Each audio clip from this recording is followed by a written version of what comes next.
नमस्कार दोस्तों, आप सभी का हमारे यूनिक ज्ञान चैनल में फिर से एक बार स्वागत है। बरसायत अमावस यानी वट सावित्री पूजन। जेठ की अमावस को बरसायत मावस कहते हैं। बरसायत मावस को बड़ की पूजा करते हैं। पानी, मोली, रोली, चावल, गुड़, भीगा हुआ चना, फूल, सूत मिलाकर बड़ पर लपेटते हैं और फेरी देते हैं। बड़ के पत्तों का गहना बनाकर पहनते हैं और बरसायत मावस की कहानी सुनते हैं। भीगे हुए चनों में रुपया रखकर बायना निकालते हैं, फिर हाथ फेरकर सास के पैर छूकर बायना देते हैं।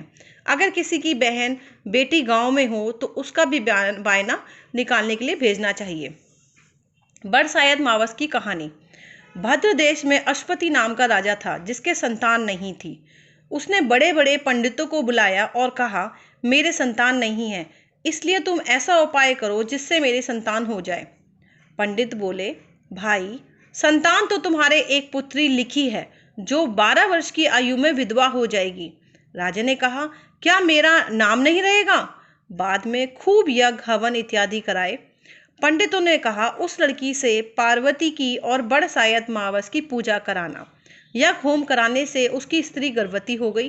तो पंडितों ने उसकी जन्म पत्री देखकर कहा, जिस दिन यह कन्या 12 वर्ष की होगी उस दिन इसका विधवा हो जाने का योग है, इसलिए इसे पार्वती जी और बरसायत मावस की पूजा कराना। जब सावित्री बड़ी हुई तो उसका विवाह सत्यवान के साथ कर दिया। सावित्री के सास ससुर अंधे थे, वह उनकी बहुत सेवा करती थी और सत्यवान जंगल से लकड़ी तोड़कर लाया करता था। सावित्री को मालूम था कि वह जिस दिन 12 वर्ष की होगी उस दिन उसके पति की मृत्यु हो जाएगी। जिस दिन वह 12 वर्ष की हुई उस दिन वह अपने पति से हाथ जोड़कर बोली, आज मैं आपके साथ चलूंगी। सत्यवान बोला, तू मेरे साथ चलेगी तो मेरे अंधे माँ बाप की सेवा कौन करेगा? अगर वह कहेंगे तो तुझे मैं ले चलूंगा। फिर वह अपने सास ससुर के पास गई और जाकर बोली, आप कहें तो आज मैं जंगल देखने चली जाऊं? तो वे बोले, बहुत अच्छी बात है, चली जा। जंगल में जाकर सावित्री तो उस पेड़ में सांप रहा करता था। उसने सत्यवान को डस लिया। वह अपने पति को गोद में लेकर रोने लगी। महादेव और पार्वती जी वहां से होकर जा रहे थे। उसने उनके पैर पकड़ लिए और बोली, मेरे पति को जिंदा कर दो।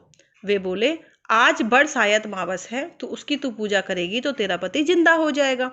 इससे वह खूब प्रेम से बड़ की पूजा करने लगी। उसने बड़ के पत्तों का गहना बनाकर पहना जो हीरे मोती के हो गए।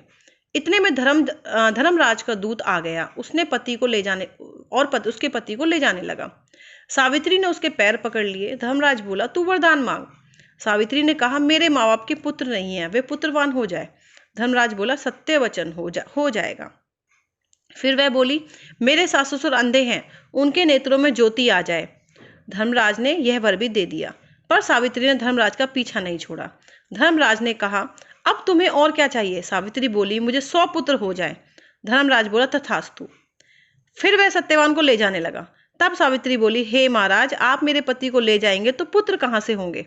धर्मराज ने कहा, हे सती, तेरा सुहाग तो नहीं था, परंतु बरसायत मावस करने से और पार्वती जी की पूजा करने से तेरा पति जीवित हो जाएगा। सारे में ढिंडोरा पिटवा दिया और कहते सुनते जेठ की मावस आएगी जब बड़ की पूजा करना और बड़ के पत्तों का गहना बनाकर पहनना, बायना निकालना। हे महाराज, जैसे बरसायत मावस ने सावित्री को सुहाग दिया उसी प्रकार सबको दियो। जो भी इस कहानी को कहता सुनता है उसकी सब मनोकामनाएं पूर्ण होती हैं। बरसायत मावस को वट सावित्री व्रत और वर मावस व्रत भी कहते हैं। धन्यवाद।